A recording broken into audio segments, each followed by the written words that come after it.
The four officers' testimony followed a powerful opening statement from committee chair Benny Thompson, who repudiated those, mainly from the Republican Party, that seek to diminish the severity of the January 6 assault, one he said was based on a vile lie that the election had been stolen. This committee's work. He also indicated that the committee would follow the facts. We're going to be guided solely by the facts of what happened on January 6th in the run up to that tragic day and what has taken place since. That's what we're charged to do by House Resolution 503.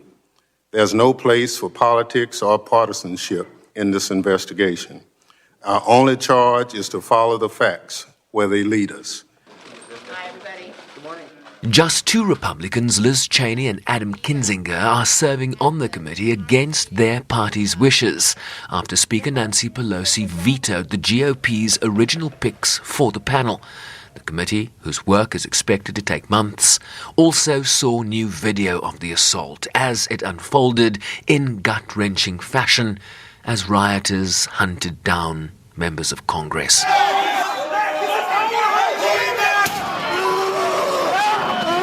We know that the insurrection on January 6th was a violent attack that involved vicious assault on law enforcement. We know there's evidence in a coordinated, planned attack. We know that men and women who stormed the Capitol wanted to derail the peaceful transfer of power in this country. We know that 7 people lost their lives, that more than 140 police officers suffered injuries.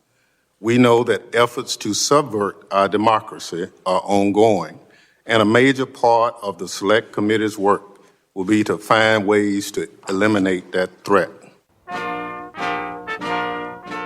In other news, President Biden confirmed after meeting with Iraqi Prime Minister Mustafa al-Kadhimi that the U.S. would end its combat mission in Iraq by the end of the year, more than 18 years after troops were sent to the country. Some 2,500 troops remain in Iraq after a series of drawdowns, a move that comes after Biden's withdrawal of the last American forces in Afghanistan by the end of August. We support strengthening Iraq's democracy, and we're anxious to make sure the election goes forward in October.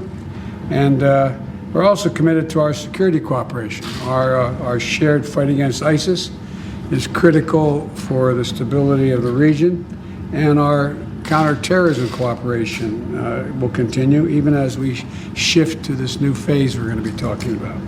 I think things are going well. Our role in Iraq will be to be available to continue to train, to assist, to help, and to deal with ISIS as it arrives. But we are not going to be, by the end of the year, in a combat mission.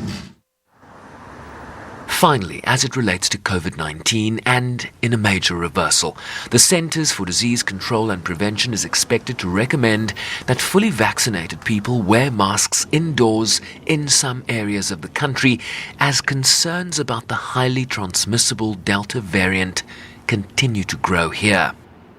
This would change the guidance issued in May that vaccinated individuals no longer needed to wear masks indoors or outside because of the protections offered by the vaccines. Sherwin Bryce-Pease, SABC News, New York.